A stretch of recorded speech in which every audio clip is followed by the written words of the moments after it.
मोहन रॉय का जन्म 22 मई 1772 को बंगाल के राधापुर गांव में एक रूढ़िवादी ब्राह्मण परिवार में हुआ था।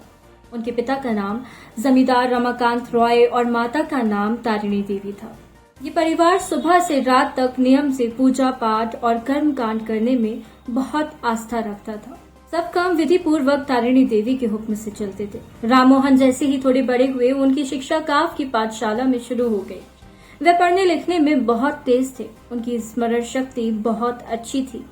अधिक जानकारी लेने के लिए वे हर बात पर सवाल करते रहते थे। उन्होंने बंगला और संस्कृत छोटी उम्र में ही सीख ली थी। बेटे की प्रतिभा को देखते हुए पिता ने आगे पढ़ने के लिए राम मोहन राय को पटना भेज दिया। तब राम मोहन केवल 9 वर्ष के थे। देखने में छोटे इस बालक में अद्भुत चिंतन वाला गंभीर विद्यार्थी भी था। पटना में उन्होंने अरबी और फारसी भाषाओं का अध्ययन किया। वो इस्लामी धर्मशास्त्र से भी परिचित हुए।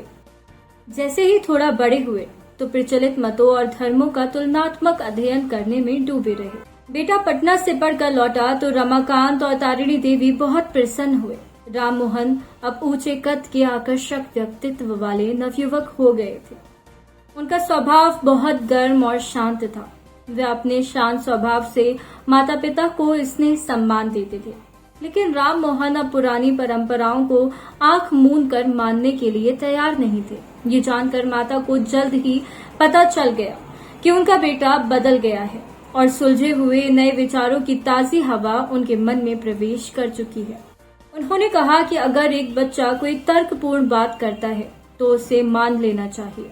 और राम मोहन राय के नए विचारों को तर्कों के साथ सुनने पर माता पिता चौंक गए, क्योंकि वो पुरानी परंपराओं और रूढ़ियों की छाया में जीने वाले लोग थे। राम मोहन राय ने किसी की परवाह किए बिना हिंदू समाज में फैले मूर्ति पूजा और अनगिनत अंधविश्वासों पर निबंध लिखना शुरू कर दिया था। राम मोहन के विचार भविष्य के थे। भला रूढ़िवादी माता पिता उन्हें कैसे स्वीकार करते? जब राम मोहन ने कहा कि ईश्वर एक है और अंधविश्वासों पर आंख मूंद कर विश्वास करना ही अज्ञान का कारण है, केवल एक अस्तित्व ही ब्रह्मांड का संतुलन बनाए हुए है, ये सुनकर मोहन रॉय के माता पिता चौंक गए।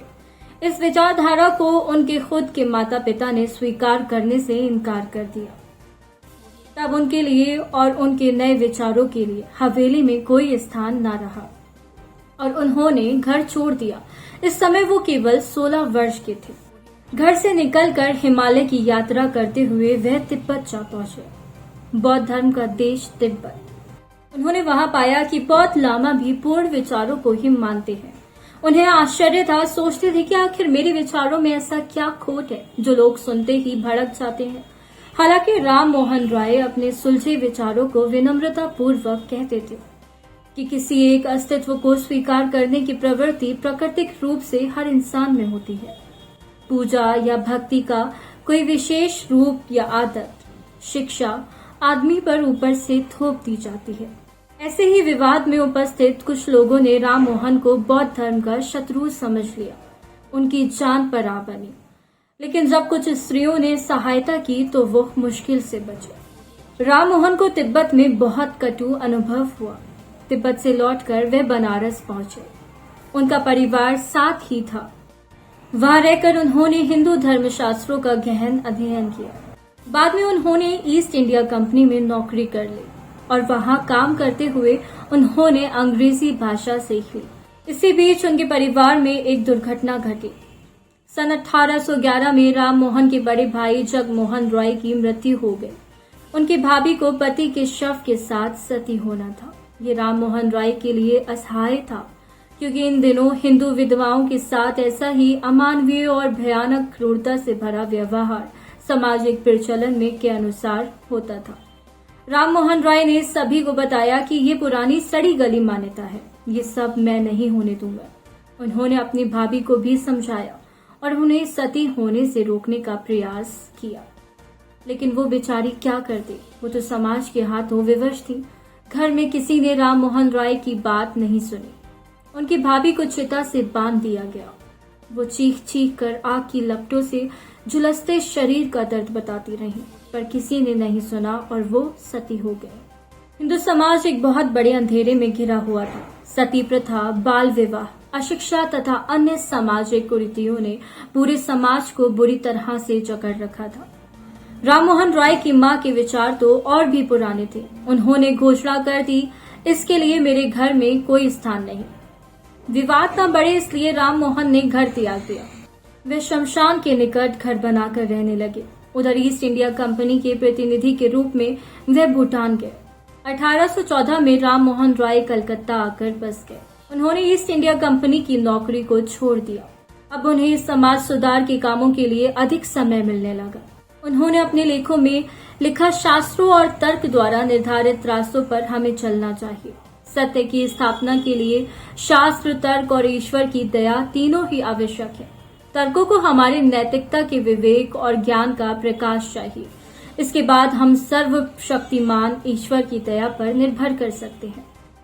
भारतीय नारियों की दुर्दशा और उनके अधिकारों के बारे में उन्होंने एक पुस्तक लिखी, the encroachment on the rights of Hindu female, अर्थात भारतीय नारियों के अधिकारों का हनन। उनके लेख तथा पुस्तकों का प्रकाशन विभिन्न विषयों तथा भाषाओं में हुआ, जिससे उनके सशक्त विचार सारी दुनिया ने जान लिए।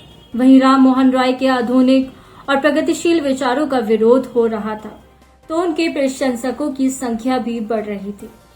विरोधी उन्हें नास्तिक करार देने लगे, जबकि सच तो ये था कि वो आस्था में अटूट विश्वास रखते थे।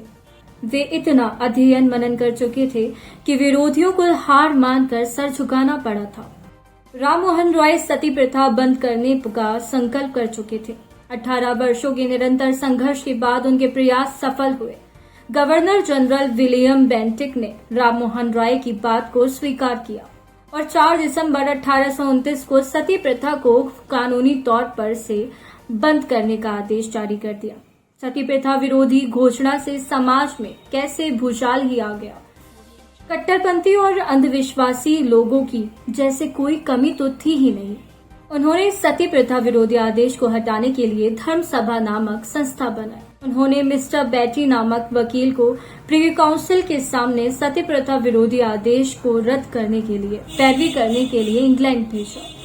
राम मोहन ने भी सती प्रथा उन्मूलन के समर्थन में अपना प्रतिवेदन प्रिवी काउंसिल के सामने भेजा।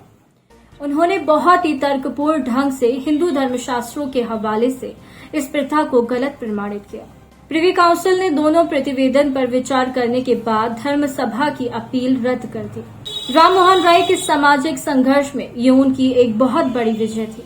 उन दिनों दिल्ली के बादशाह अकबर द्वितीय अपनी शिकायत ब्रिटिश सरकार के पास इंग्लैंड भेजने के लिए कोई उपयुक्त व्यक्ति की तलाश में थे।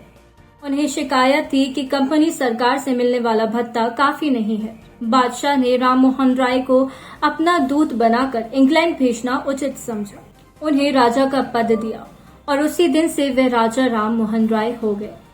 लंदन जाते हुए उन्होंने साफ सुथरी सड़कें देखी और सुंदर मकान देखे। तब वो सोच में डूब गए। उनके मन में मंथन हो रहा था, अपने देश में अभी बहुत प्रगति होनी है। 14 अक्टूबर 1832 को वो फ्रांस के सम्राट से पेरिस में मिले। उत्साह से भरा मन लेकर वो लंदन लौट आए। उन्होंने वहां बादशाह अकबर द्वितीय का भत्ता बढ़ाने के लिए पैरवी की। अंत में उनके तर्क स्वीकार कर लिए गए। भत्ता 3 लाख रुपए से सालाना बढ़ा दिया गया। इस प्रकार वो राजदूत के रूप में भी सफल रहे। उनका इंग्लैंड आने का उद्देश्य सफल रहा, लेकिन वो अस्वस्थ हो गए। मन भी अशांत था। इलाज हुआ, लेकिन उनका स्वास्थ्य ठीक नहीं हुआ। ब्रिस्टल में 27 सितंबर 1833 को भारत माँ के सपूत का अपने घर परिवार से दूर विदेश की धरती पर निधन हो गए। राम मोहन रॉय ने अंधविश्वास और अशिक्षा के अंधेरे में पड़े भारतीय समाज में जागृति लाने के लिए अपना पूरा जीवन व्यतीत कर दिया। उनके विचारों के विरोधी उन पर लगातार प्रहार करते रहे, लेकिन उन्होंने कभी हार नहीं मानी। अगर आपको ये वीडियो पसंद आई हो तो इसे लाइक कीजिए और चैनल को सब्सक्राइब कीजिए। धन्यवाद।